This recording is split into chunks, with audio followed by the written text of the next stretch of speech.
Хуткие приготования, вечеровая перазменка, и мы готовы ехать. Наш экипаж узначальваюць памежнікі Рокас и Эвалдас. Ободва признаются, что за апошнія некалькі тыдняў працы побольшало у некалькі разоў.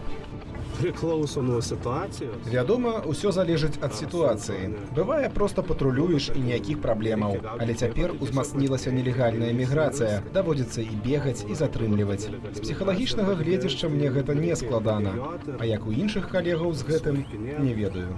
Праца памежнікаў адбываецца адразу па некалькіх кірунках. За маімі плячыма знаходзіцца гэтак званы пост. Менавіта ў гэтым месцы літоўскія памежнікі выбарачна правяраюць аўтамабілі, якія перасякаюць беларуска-літоўскую мяжу. Но ўжо пазней каманда выпраўляецца ў лес, дзе непасрэдна адбываецца патруляванне тэрыторыі на момант, калі гэтыя незаконныя перасячэнні мяжы могуць мажлівыя быць ляснымі тропамі. Рокас і Эвалдас працуюць 12-14 гадзінаў, у залежнасці ад таго, якая змена. Памежнікі кажуць, што затрыманне мігрантаў адбываюцца звыкла ўначы. Некаторыя з іх проста ідуць ляснымі сцежкамі насустрач памежнікам, іншыя хаваюцца ды спрабуюць уцячы. У розны час людзі трапляюцца з рознай частатой. Часам гэта нейкая адна невялікая група, услед за ёй адразу ідзе іншая. Потым праз гадзіну яшчэ адна. Звыкла яны дзеляцца на невялікія групы ці ідуць паасобку. Мы блакуем пэўны ўчастак дарогі і чакаем, калі яны выйдуць на нас. Мы знаходзімся ў месцы, дзе літоўскія памежнікі найчасцей ловяць людзей, якія спрабуюць незаконна перасекчы беларуска-літоўскую мяжу. Днямі тут затрымалі больш за 150 асобаў. І для таго, каб гэта зрабіць, патрэбілася дапамога паліцыі, а таксама адмысловага верталёту. Паабапал дарогі расстаўленыя адмысловыя жоўтыя карткі, якія паведамляюць, што перасячэнне мяжы тут строга забаронена. Мігранты, а гэта як мужчыны, гэтак і жанчыны разам з дзецьмі, звычайна вельмі добра апранутыя, кажа Рокас. Агрэсія з іхнага боку вельмі рэдкі выпадак. Часцей за ўсё яны самыя здаюцца ў рукі памежнікаў, калі бачаць, што за імі ідуць. Вось гэтыя бярозы, якія вы бачыце за маёй спіною, гэта ўжо тэрыторыя Беларусі. Тут усяго нейкіх 200-300 метраў. Тут таксама мігранты спрабуюць перасекчы мяжу. І з наступленнем цемнаты, нягледзячы на тое, што тут вельмі добрая праглядальнасць, памежнікі карыстаюцца цеплавізам.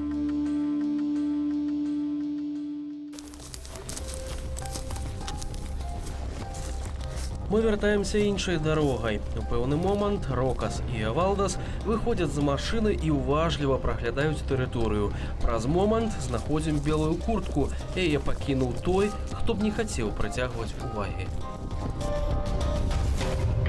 Бліжэй да 12 гадзіны градус трывогі нарастае. Нас просяць не ўключаць святла, тэлефонаў і гучна не размаўляць. Памежнікі уважліва слухаюць начныя гукі, і вось яна каманда па месцах.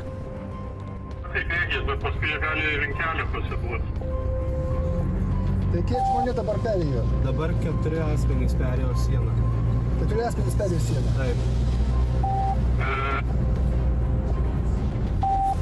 Сейчас перешли границу человека. Klauso 15. Važiuokit kol kas ant 39. Просто ў гэты момант нам пашчаслівілася акурат знайсці 3 чалавек, якія хаваліся ў лесе. Наша каманда пачула іх менавіта па гуках, і зараз яны папрасілі, першае, што яны папрасілі, гэта вады. Яшчэ адзін з мігрантаў быў непадалёк. Хлопец прызнаўся, што ён прыехаў з Іраку і адразу папрасіў палітычнага прытулку. У вачах затрыманых страх і адначасова праступаюць слёзы. Рызыкоўная вандроўка на дадзеным этапе скончаная. Аднак не праходзіць і паўгадзіны, як нам па рацыі паступае новае паведамленне. Ну, ось яшчэ 2 затрыманых. Хлопцы, відавочна, з адной з афрыканскіх краінаў трапілі на тэрыторыю Еўрапейскага звязу. На ўсе пытанні, заданыя па-ангельску, хлопцы адказваюць толькі па-французску.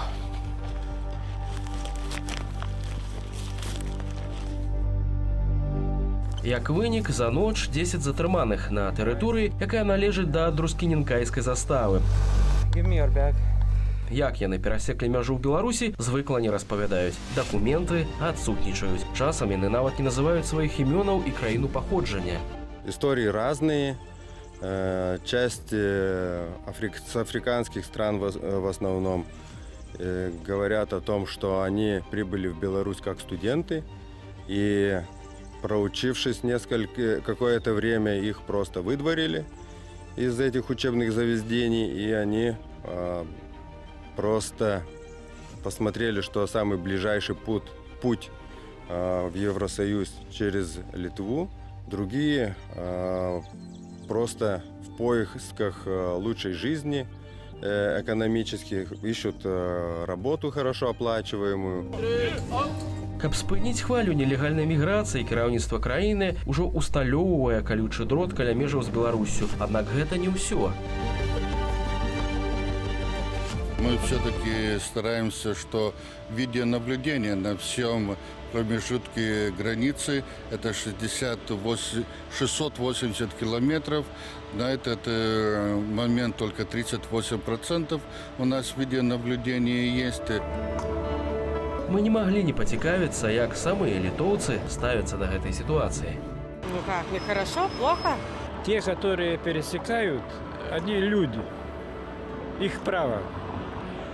А что те, которые это все, сделали гоголь-моголь от этого, это политики. Я думаю, что в каком-нибудь случае есть и неправдивые люди, которые используют этот бордер, я не знаю, границу, и есть, которые нуждаются в помощи. Это не первый кризис такой. Имела и Финляндия с Россией, и Норвегия имела такие кризисы, когда те, которые должны охранять границу, пропускают через границу к другим странам. Сейчас наша участь такая. Я думаю, справимся. Ничего здесь плохого. Просто надо, как бы сказать, выяснять, кто к нам приезжает, и цивилизованно, по гуманистическим принципам посылать обратно домой.